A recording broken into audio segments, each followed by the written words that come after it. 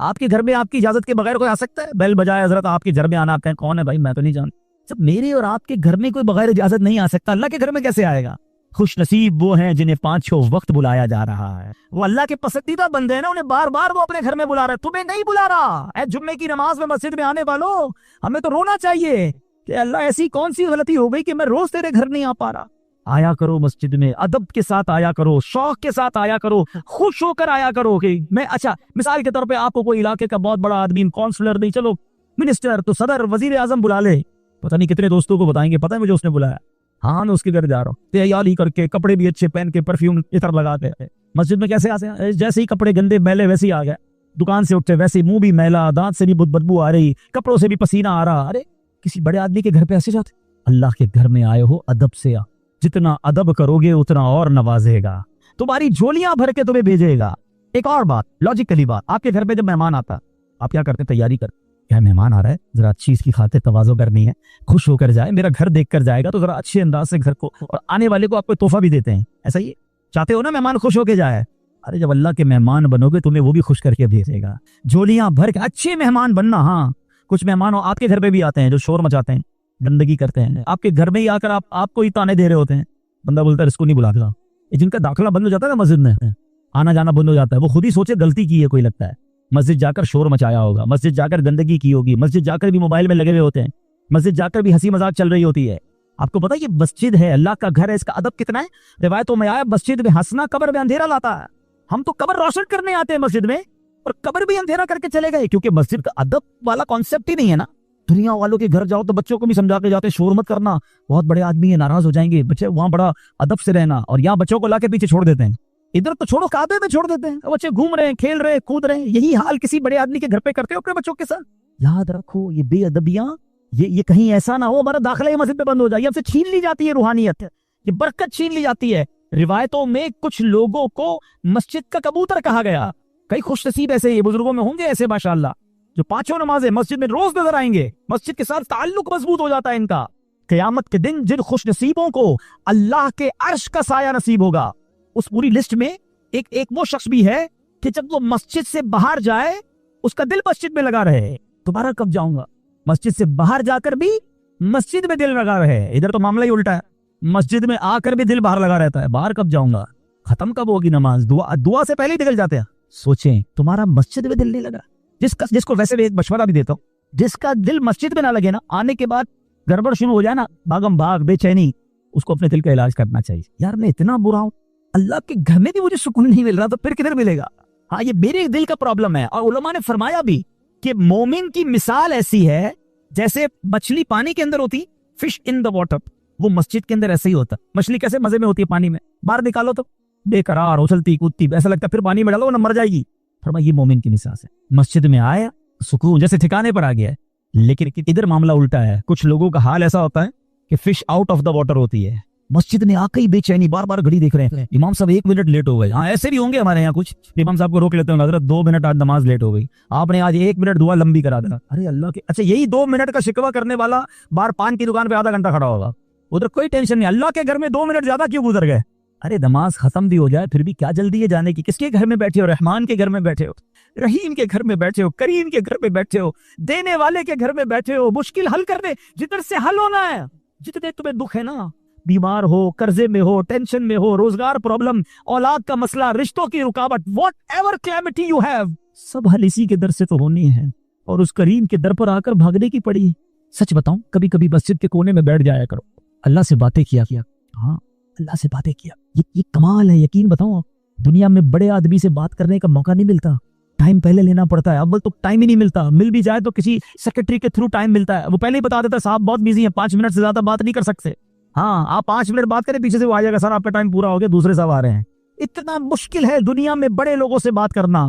اگر میں بتاتا ہوں جس نے کائنات بنائی ہے اس سے بات کرنا کتنا آسان ہے، اس خالق سے، اس مالک سے، بڑے بڑے شہنشاہوں کو شہنشاہی جس نے عطا کی ہے. میرے اور رب کے بیچ میں کوئی سیکرٹری نہیں ہے، ہاتھ اٹھاؤ اور ڈائریکٹ بات کرنا شروع. جتنی دیر کرنی ہے کرو نا بات، اور وہ خود فرماتا ہے ادعونی استجب لکم، مانگو میں تمہیں عطا کروں گا. وہ دینے کے لیے تیار ہے. ہم پکارتے، ہمیں جلدی اتنی ہے، ہمیں اس کے گھر میں چین ہی نہیں آ رہا. ارے 2 رکعت نفل پڑھ لی، کبھی تسبیح پڑھ لی، سب چلے گئے تو کونے میں اللہ سے باتیں شروع کر دی.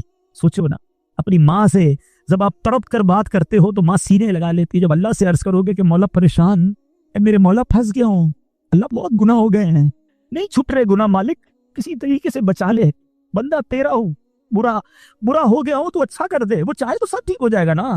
یا اللہ نمازوں پہ دل نہیں لگ رہا, اے اللہ سجدوں کی لذت نہیں مل رہی, اللہ تلاوت کرتا ہوں تو دل چاہتا ہے بند کر دوں قرآن, میں اور پڑھنا چاہتا ہوں, اللہ آنکھیں حرام دیکھنے سے بچ نہیں پا رہی, کرم کر, میں کیسے جہنم کا عذاب سہ سکوں گا مولا, اے اللہ حرام روزی سے بچا لے, میری روزی میں برکت بولو نا جو دل میں, اللہ سے کون روک رہا ہے تمہیں, اور جس زبان میں بات کرنی ہے کرو. ارے وہ تو دلوں کے حال جانتا ہے, وہ تمہاری کیفیات کو دیکھ رہا ہے, اس کے گھر میں آئے ہو تو مانگو نا اس سے. ارے تمہارے گھر آ کر کوئی رونا شروع کر دے, خالی ہاتھ لوٹاؤ گے کیا اسے؟ تمہارا مہمان تمہارے ڈرائنگ روم میں بیٹھ جائے اور رونا شروع کر دے کہ پریشان ہوں, تو کیا دھکے دھکے نکالو گے؟ تم بولو کہ گھر کے اندر آ گیا ہے, مہمان ہے, کچھ تو کرنا پڑے گا. ارے قریب کے گھر میں آ گئے جب تم اور ادھر آنسو بہانا شروع کر دیے تو کیا خالی لوٹائے گا؟ تمہیں اندازہ ہی دے گی کہ اس کے گھر میں آ کر دل سے مانگنے پر وہ کیا کیا عطا فرمائے. آنا جانا رکھو, تھام لو مسجد. علماء کہتے ہیں اگر کسی کے ایمان کو چیک کرنا ہے نا, اس کے ایمان کی اسٹرینتھ کو چیک کرنا ہے, تو یہ چیک کرو کہ وہ مسجد میں کتنا آتا جاتا ہے. اب اپنے آپ سے سوال کر لو کہ ہمارا مسجد میں کتنا آنا جانا. اور پھر عشاء کی جماعت اور فجر کی جماعت, اللہ عشاء جس نے با جماعت پڑھی آدھی رات عبادت کا ثواب, فجر با جماعت پڑھی مزید آدھی رات. علماء کہتے ہیں عشاء فجر جماعت سے پڑھنے والا, فجر جماعت سے پڑھنے والا ایسے ہے جیسے اس نے پوری رات عبادت میں گزاری. خوش نصیب ہے وہ لوگ, واقعی خوش نصیب ہے جن کی جماعت نہیں جاتے. جماعت کو تھام لو. اب کاروباری لوگ بیٹھے, تھوڑا کاروباری انداز سے سمجھا دیتا ہوں. کوئی مال آپ کا بکتا ہے 10 روپے کا, ٹھیک ہے, اور یہی مال آپ حیدرآباد جا کر بیچے تو 270 روپے کا بکے گا. 27 ٹائم ملٹیپلائی ہو جائے, 1000 روپے کی آئٹم 27,000 کی بکے گی. حیدرآباد چھوڑو, دبئی بکے گی تو وہاں چلے جاؤ گے. 27 ٹائم, ڈبل کے لیے لوگ دنیا میں کسی ملک چلے جاتے ہیں تو 27 ٹائم ثواب ہے. جماعت سے نماز پڑھنے کا ثواب, میں گھر میں پڑھوں تو 1, اور مسجد میں آ کر جماعت سے پڑھوں تو 27 گنا ثواب.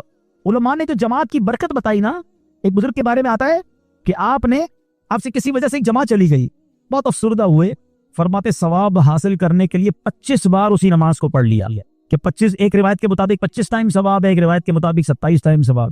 کہتے میں نے 25 بار اس نماز کو پڑھا. ایک دوسرے بزرگ نے جواب دیا کہ نماز تو 25 بار پڑھ لی, فرشتوں کی آمین کہاں سے لاؤ گے؟ ہاں, جب ایمان ولضالین کہتا ہے نا, اور آپ کہتے ہیں آمین, فرشتے بھی اس وقت آمین کہتے ہیں. اور روایتوں کا مضمون ہے جب فرشتوں کی آمین اور کسی بندے کی آمین مل جائے, اللہ اس کے گناہ معاف کر دے. یہ جماعت کمال چیز ہے. ہاں, وہ جو آپ نے دیکھا معجون ہوتا ہے, کبھی حکیم جو ہے بہت ساری جڑی بوٹیوں کا ایک معجون بنا کر, ایک مرکب بنا کر آپ کو دوائی کے طور پر دیتا ہے. یہ جو ٹیبلٹس ہوتی ہے یہ کیا ہوتا ہے؟ ٹیبلٹس کے اندر بھی کئی چیزیں ہوتی ہیں, کئی قسم کے کیمیکل, سب کیمیکل جب ملتے ہیں تو آپ کو فائدہ دیتا ہے. الگ کوئی جڑی بوٹی کھا لے تو وہ فائدہ نہیں ہوگا. علماء کہتی ہے جب جماعت ہوتی ہے نا, اس میں کوئی نیک بھی کاندھے سے کاندھا لگا کے کھڑا ہوتا ہے, کوئی اللہ کا نیک بندہ ہوتا ہے, کوئی اخلاص والا ہوتا ہے, کوئی سخی کھڑا ہوتا ہے, کوئی مجبور کھڑا, کوئی بے چین کھڑا ہوتا ہے, کیونکہ سب کی کیفیات الگ ہے نا. کوئی غریب کھڑا ہوتا ہے, کوئی امیر کھڑا ہوتا ہے, کوئی عالم ہوتا ہے, کوئی حافظ ہوتا ہے, پتہ نہیں, اور سب مل کے جب دعا ہو رہی ہوتی تو آمین کہہ رہے ہوتے ہیں. ارے سوچو کتنی آمین میں تمہاری آمین شامل ہو رہی ہے. میری تو قبول نہ ہوئی, لیکن میرے ساتھ جو جماعت میں شریک تھا اس کے صدقے ہم سب کی قبول ہو جاتی ہوگی. سمجھو یہ معجون ہے, یہ ایک مرکب ہے, یہ خوبصورت فارمولا ہے جماعت کا.